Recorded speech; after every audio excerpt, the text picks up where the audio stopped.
Buenas a todos, les habla Argenis Rodríguez y en el video de hoy vamos a estar hablando sobre los ensayos de identificación visual. Estos ensayos se hacen para obras pequeñas en las cuales el presupuesto que se maneja no permite la realización de una investigación de campo o una investigación de suelos que permita tener una clasificación específica y características del suelo bien definidas. También se hace muchas veces como para tener una idea así en campo o de manera rápida de ciertas cosas que se pueden observar en el terreno. No debe sustituir ninguna investigación o ningún ensayo que dé resultados más específicos o que lleven a una clasificación completa, debido a que es un ensayo, una manera bastante subjetiva de clasificar el terreno. Ni siquiera se logra una clasificación completa si no se tiene una idea de la misma. Para la realización de los ensayos que componen la identificación visual, es necesario preparar una muestra con anterioridad. Esta se hará extrayendo una porción del material que se ha traído al laboratorio en los sacos de entre 35 y 45 kilogramos.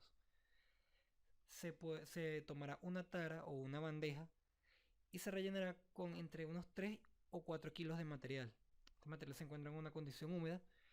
Eh, Después de que lo llevemos al horno y lo dejemos secar por aproximadamente 24 horas, el peso va a disminuir un poco por la evaporación del agua. No se va a utilizar la totalidad del material, sino que aprovecharemos de adelantar un poco la preparación que se debe realizar para los ensayos de granulometría y límites de consistencia. Deben recordar que antes de colocar la muestra de material en el horno, debe estar debidamente identificada con un papel que indique su sección, su grupo y el responsable de la muestra, o los responsables de la muestra. Una vez estemos en el laboratorio y hayan extraído la muestra, se va a sacar de la misma 1 kilogramo. El resto del material se va a mantener en la bandeja, manteniendo la identificación y colocándola en el espacio designado para las muestras de nuestra sección. Regresando a la muestra de 1 kilogramo, esta la vamos a cernir a través del tamiz número 40 y la vamos a dividir en dos partes. La primera la vamos a colocar en la bolsa de plástico que se les ha indicado que deben traer, y la segunda se va a utilizar para el ensayo de identificación visual. La porción correspondiente a los ensayos de identificación visual se colocará en un bol, preferiblemente de plástico. En este se incorporará un contenido de humedad a través de una botella con pico, se le irá añadiendo agua, se irá removiendo con una espátula para homogeneizar, que toda la mezcla tenga el mismo contenido de humedad o lo más parecido, hasta alcanzar una consistencia similar a la de la plastilina. En este momento se tomará una pequeña cantidad de material y se empezarán a formar rollos contra la mesa, usando la yema de los dedos. Una vez los rollos alcancen 3 milímetros de diámetro, se deben amasar otra vez por medio de los dedos, formar una bolita, colocarla contra la mesa y volver a hacer rollos contra la misma. Cada vez que lleguemos a 3 milímetros se repite el proceso. Va a llegar un punto en que la pérdida del contenido de humedad, tanto por evaporación como por el amasado, va a hacer que los rodillitos se rompan o se desintegren justo cuando alcancemos los 3 milímetros. En este momento hemos alcanzado lo que es el límite plástico según la clasificación de Attenberg. La tenacidad del material se mide en este punto. Entonces, una vez se nos hayan roto los rollitos, los juntamos otra vez, amasamos un poco y volvemos a formarlos. En este caso vamos a prestar especial atención a la cantidad de fuerza que aplicamos para formar los rollos. Si aplicamos mucha fuerza o una cantidad significativa, quiere decir que el suelo tiene una alta tenacidad. Si los rollitos se forman con facilidad, el suelo tiene una tenacidad bastante baja. Y si ni siquiera podemos formar unos rollos al comienzo, quiere decir que es un material no plástico. Luego estaremos hablando un poco más acerca de qué significa esto. Deben tomar en cuenta que si el contenido de humedad inicial es muy alto, simplemente debemos amasar o colocar más suelo y mezclarlo para tener la consistencia que vamos a necesitar. La segunda prueba que vamos a realizar va a ser la de dilatancia. Para ello, añadiremos un poco más de agua al bol, volveremos a homogeneizar usando la espátula hasta alcanzar una consistencia un tanto más blanda sin que el suelo llegue a ser pegajoso. Tomaremos un poco, haremos una esfera de aproximadamente media pulgada de diámetro o 12,5 milímetros, la colocaremos en la palma de la mano y con la espátula vamos a aplanarla hasta que cubra más o menos gran parte de la palma de la mano. Cuando hagamos esto, usaremos la otra mano para dar golpecitos en la parte inferior de la mano que sostiene la torta o el disco de suelo. Cuando lo hagamos repetidamente, en, el, en la cara superior del material deberá observarse o no un comportamiento. Si el agua empieza a emerger del suelo y le da una apariencia más lustrosa, más brillante, estaremos en presencia de un suelo que tiene una dilatancia más o menos significativa. Esto se clasifica dependiendo de qué tan rápido sucede. Si el cambio es muy brusco, el agua sale y de repente vuelve a entrar apenas movemos un poco la palma de la mano, el suelo tiene una dilatancia alta. Si el agua tarda más en salir, es un poco más lento, y aun cuando movemos la mano que sostiene el disco, también tarda en volver a reincorporarse al mismo, quiere decir que la dilatancia es un tanto más baja. Si no observamos reacción, no hay fenómenos de dilatancia. En último lugar, realizaremos la prueba de resistencia a la rotura. Para esto tomaremos una porción de suelo del bol y moldearemos tres esferas de aproximadamente media pulgada o 12,5 milímetros de diámetro. Estas las colocaremos en una bandeja debidamente identificada y se colocarán en nuestro anaquel para que reposen al aire.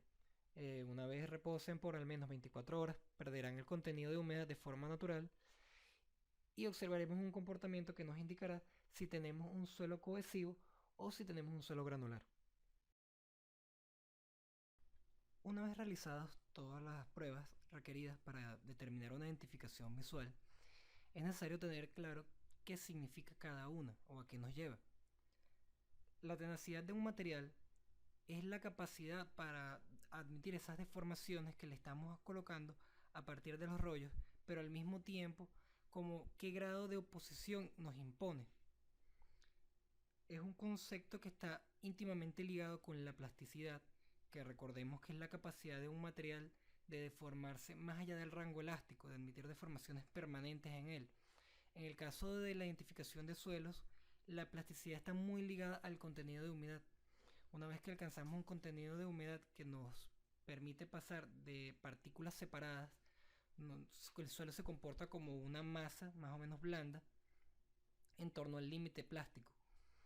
Si la tenacidad es alta, es sinónimo de que el suelo tiene esa capacidad de deformarse, pero a la vez sus partículas están más o menos unidas entre sí y tienen una resistencia a cualquier deformación que se le imponga. Es un sinónimo que apunta bastante hacia un suelo cohesivo. Por su parte, la dilatancia es una propiedad que es más característica o más apreciable en suelos granulares. En estos, las partículas están ubicadas de una manera, están dispuestas entre ellas, y cuando se le da un estímulo, una vibración, una excitación cualquiera, ellos tienden a ensancharse, pierden densidad, se relajan y el contenido de agua que tiene el suelo en ese momento emerge ya que es desplazado por las partículas sólidas.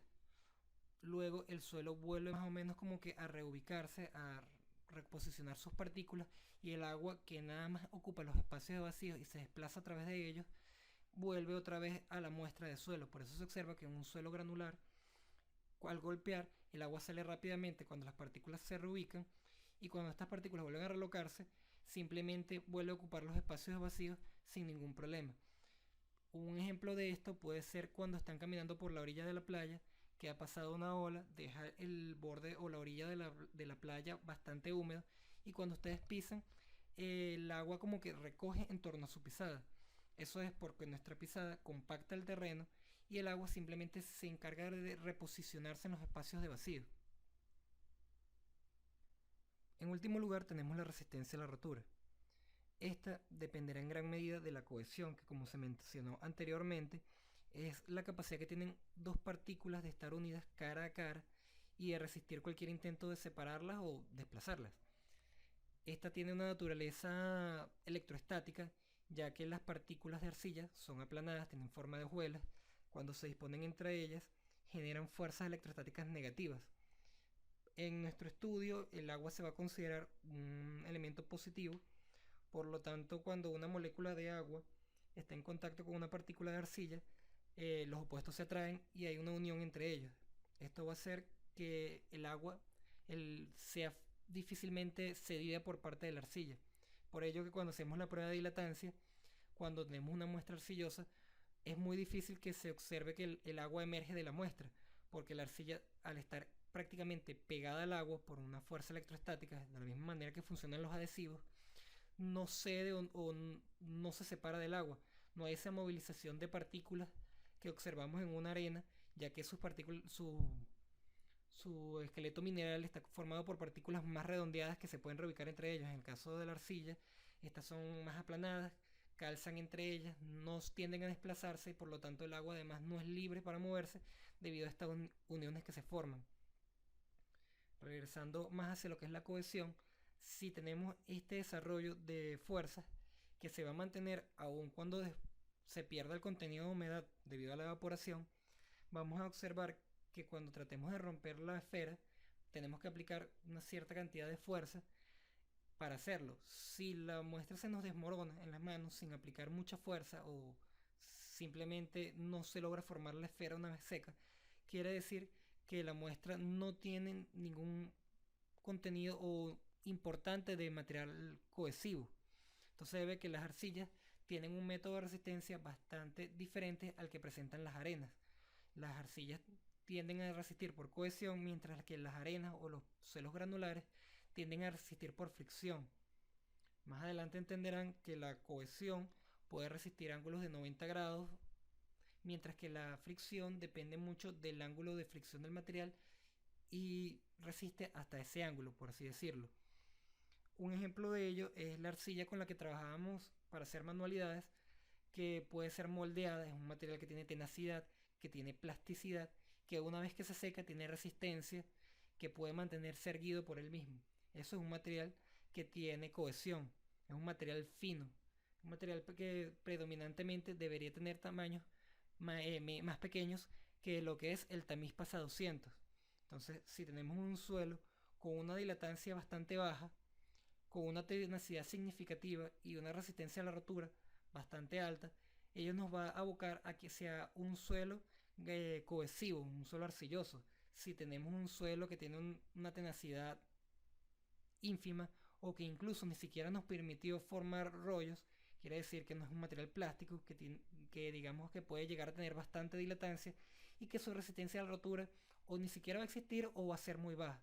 Entonces estamos hablando en este caso de un material predominantemente arenoso. Si por su parte tenemos un material que está en el término medio de todas las clasificaciones, eso nos apunta más hacia un material de naturaleza limosa, un material que es un tanto fino pero no llega hasta los tamaños más reducidos como es el caso de las arcillas. Es entonces como, enlazando los resultados obtenidos anteriormente, se puede obtener más o menos una idea de qué tipo de suelo es. Es muy difícil tener una clasificación completa según SUX en base a esto. O sea, no podemos decir es un SM, es una arcilla altamente plástica, debido a que simplemente tenemos una idea basada en su comportamiento. Como se dijo anteriormente, simplemente nos va a apuntar hacia qué debemos esperar o va a ser un complemento. Esto no sustituye unos ensayos como los que veremos más a continuación, que nos van a decir un tamaño de partículas, una dispersión de los tamaños de la distribución de los mismos y una plasticidad bien definida en base a los límites de consistencia con valores precisos. Espero el video haya sido de su agrado. Dejen cualquier duda, sugerencia o inquietud en los comentarios. Mis alumnos pueden hacerlo a través de los grupos que hemos designado. Se despide Argenis Rodríguez. Hasta la próxima.